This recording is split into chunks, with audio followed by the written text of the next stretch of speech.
ಮುಂದಿನ ಸುದ್ದಿ ಈ ರೀತಿ ಆಗಿದೆ. ರೆಸಾರ್ಟ್ನಲ್ಲಿ ಸಿಎಲ್ಪಿ ಸಭೆ ಇವತ್ತು. ವಿಧಾನ ಪರಿಷತ್ನ 7 ಸ್ಥಾನಗಳಿಗೆ ಇವತ್ತು 18ರಂದು ಚುನಾವಣೆ ನಡೆಯಲಿರುವಂತಹ ಹಿನ್ನೆಲೆಯಲ್ಲಿ ಬಿಡದಿ ಬಳಿಯ ವಂಡರ್ಲಾ ರೆಸಾರ್ಟ್ನಲ್ಲಿ ಮುಖ್ಯಮಂತ್ರಿ ಡಿಕೆ ಶಿವಕುಮಾರ್ ಅವರ ಅಧ್ಯಕ್ಷತೆಯಲ್ಲಿ ಕಾಂಗ್ರೆಸ್ ಶಾಸಕಾಂಗ ಪಕ್ಷದ ಸಭೆ ಇವತ್ತು ನಿಗದಿಯಾಗಿದೆ. ಚುನಾವಣೆಯಲ್ಲಿ ಅಡ್ಡ ಮತದಾನ ತಡೆಯುವುದಕ್ಕೆ ಮುಂದಾಗಿರುವ ಕಾಂಗ್ರೆಸ್ ತನ್ನ ಎಲ್ಲಾ ಶಾಸಕರನ್ನ 2 ದಿನ ರೆಸಾರ್ಟ್ಗೆ ಸ್ಥಳಾಂತರಿಸ್ತಾ ಇದೆ. ಶಾಸಕರು ಅಲ್ಲಿಂದಲೇ ನೇರವಾಗಿ ವಿಧಾನಸೌಧಕ್ಕೆ ತೆರಳಿ ಮತ ಚಲಾಯಿಸಿದ್ದಾರೆ. ಚುನಾವಣೆಯಲ್ಲಿ ಕಾಂಗ್ರೆಸ್ನ 5 ವಿದ್ಯಾರ್ಥಿಗಳನ್ನ ಶತಾಯಗತಾಯ ಗೆಲ್ಲಿಸಿಕೊಳ್ಳುವುದಕ್ಕೆ ಸಿಎಲ್ಪಿ ಸಭೆಯಲ್ಲಿ ಕಾಂಗ್ರೆಸ್ ರಣತಂತ್ರವನ್ನ ರೂಪಿಸಲಿದೆ.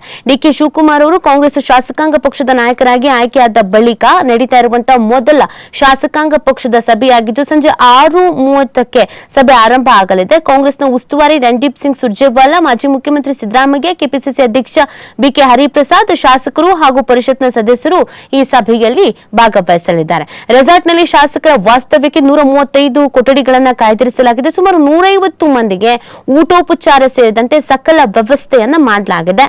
ಬಾಂಬ್ ನಿಷ್ಕ್ರಿಯ ದಳ, ಬಾಂಬ್ ತಪಾಸಣೆ ದಳ ಹಾಗೂ ಶ್ವಾನದಳದ ಸಿಬ್ಬಂದಿ ರೆಸಾರ್ಟ್ ಒಳಗೆ ಮತ್ತು ಹೊರಗೆ ಸೋಮವಾರ ದಿನವಿಡೀ ಭದ್ರತಾ ತಪಾಸಣೆಯನ್ನು ನಡೆಸಿದ್ರು. ರೆಸಾರ್ಟ್ ಪ್ರವೇಶ ದ್ವಾರದಲ್ಲಿ ಲೋಹ ಶೋಧಕ ಅಳವಡಿಸಲಾಗಿದೆ. ಸಂಚಾರ ದಟ್ಟಣೆ ನಿಯಂತ್ರಣಕ್ಕಾಗಿ ಬೆಂಗಳೂರು ಮೈಸೂರು ರಾಷ್ಟ್ರೀಯ ಹೆದ್ದಾರಿ ಸರ್ವಿಸ್ ರಸ್ತೆ ಮತ್ತು ವಂಡರ್ಲಾ ರಸ್ತೆಯ ಅಲ್ಲಲ್ಲಿ ಬ್ಯಾರಿಕೇಡ್ ಅಳವಡಿಸಲಾಗಿದೆ. ಸಿಎಲ್ಪಿ ಸಭೆಗೆ ಎಲ್ಲಾ ರೀತಿಯ ಭದ್ರತಾ ವ್ಯವಸ್ಥೆ ಕಲ್ಪಿಸಲಾಗಿದೆ. ಡಿವೈಎಸ್ಪಿ, ಇನ್ಸ್ಪೆಕ್ಟರ್ಗಳು, ಸಬ್ ಇನ್ಸ್ಪೆಕ್ಟರ್ಗಳು ಸೇರಿದಂತೆ 100ಕ್ಕೂ ಹೆಚ್ಚು ಪೊಲೀಸರನ್ನ ಭದ್ರತೆಗಾಗಿ ನಿಯೋಜಿಸಲಾಗಿದೆ ಅಂತ ಜಿಲ್ಲಾ ಪೊಲೀಸ್ ವರಿಷ್ಠಾಧಿಕಾರಿ ಶ್ರೀನಿವಾಸ್ ಗೌಡ ತಿಳಿಸಿದ್ದಾರೆ. ಇನ್ನು 150 ಜನರಿಗೆ ಉಪಹಾರ, ಊಟಕ್ಕೆ ಮಾಂಸಾಹಾರ, ಸಸ್ಯಾಹಾರದ ವ್ಯವಸ್ಥೆ ಮಾಡಲಾಗಿದೆ.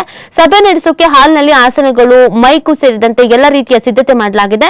ರೆಸಾರ್ಟ್ ಹೊರಗಡೆಯೂ ಟೆಂಟ್ ಅಳವಡಿಸಲಾಗಿದೆ. ಸಭೆಗೆ ಸಂಬಂಧಿಸಿದಂತೆ ಪಕ್ಷದ ನಾಯಕರು ಸ್ಥಳೀಯ ಮುಖಂಡರಿಗೆ ವಿವಿಧ ಜವಾಬ್ದಾರಿಯನ್ನು ವಹಿಸಿದ್ದಾರೆ ಅಂತ ಮುಖಂಡರೊಬ್ಬರು ಮಾಹಿತಿ ನೀಡಿದ್ರು. ಸ್ಥಳೀಯ ಶಾಸಕ ಎಚ್.ಸಿ. ಬಾಲಕೃಷ್ಣ ರೆಸಾರ್ಟ್ಗೆ ಭೇಟಿ ನೀಡಿ ಸಿದ್ಧತೆಗಳನ್ನ ಪರಿಶೀಲಿಸಿದ್ರು. ಸೊ ಇದೆಲ್ಲವೂ ಕೂಡ ಅನೇಕ ವಿಚಾರಗಳ ಬಗ್ಗೆ ಚರ್ಚೆ ಮಾಡ್ತಾರೆ. ಪ್ರಮುಖವಾಗಿ ಚುನಾವಣೆ ಇದೆ ಅಲ್ಲ, ಸೊ ಆ ವಿಚಾರಕ್ಕೆ ಸಂಬಂಧಪಟ್ಟಂತೆಯೂ ಕೂಡ ಅಂದ್ರೆ ಇಲ್ಲಿ ಹೇಗೆ ಈ 5ನೇ ಅಭ್ಯರ್ಥಿಗೆ ಸ್ವಲ್ಪ ಸಂಖ್ಯಾಬಲದ ಕೊರತೆ ಇದೆ. ಬಟ್ ಇದಕ್ಕೆ ಹೇಗಾದ್ರೂ ಮಾಡಿ ಟಕ್ಕರ್ ಕೊಡೋದಕ್ಕೆ JDS ನವರು ಮತ್ತು ಬಿಜೆಪಿಯವರು ಮಾಸ್ಟರ್ ಪ್ಲಾನ್ ಮಾಡ್ತಾ ಇದ್ದಾರೆ. ಹಾಗಾಗಿ ಯಾರು ಕಾಂಟ್ಯಾಕ್ಟ್ಗೂ ಸಿಗಬಾರ್ದು, ಯಾವುದೇ ರೀತಿಯಾದಂತಹ ಚರ್ಚೆಗಳು ಆಗಬಾರ್ದು ಅನ್ನುವಂತಹ ನಿಟ್ಟಿನಲ್ಲಿ ಒಂದು ಮಾಸ್ಟರ್ ಪ್ಲಾನ್ ಅನ್ನ ಮಾಡಲಾಗಿದೆ. ಇಲ್ಲಿ ಏನ್ ಚರ್ಚೆ ಮಾಡ್ತಾರೆ, ಹೇಗೆ ಸಕ್ಸಸ್ ಆಗ್ತಾರೆ ಕಾಂಗ್ರೆಸ್ನವರು ಈ ವಿಚಾರಕ್ಕೆ ಸಂಬಂಧಪಟ್ಟಂತೆ ಅಂತ ನೋಡ್ಬೇಕಾಗತ್ತೆ.